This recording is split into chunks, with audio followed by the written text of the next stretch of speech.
არჩილ. ისმის? კი, ახლა ისმის. ხო, ხარ ხნეთ, ყოჩაღად. ციხეში როგორ უნდა იყოს იმავიცების. ხო. გამარჯობა.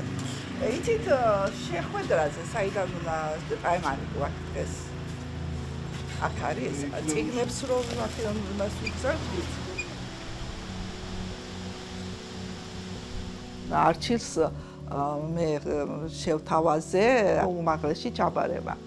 დამირეკა წერილი რომ მიუღია და თანახმავა აუცილებლად მიკეთეთ რეგისტრაცია თუ შეიძლება და მოვახერხებთო და არის ძალიან ბედნიერი რომ გაუჩნდა საქმე და წერს იმ დღეს 6 წელში ისეთი განათლებული გამოვალო აქედან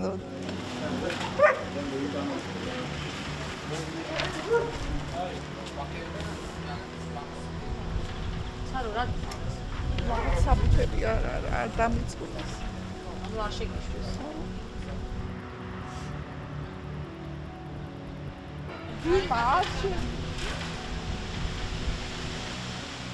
მას ვერ ვნახულობთ ვერავინ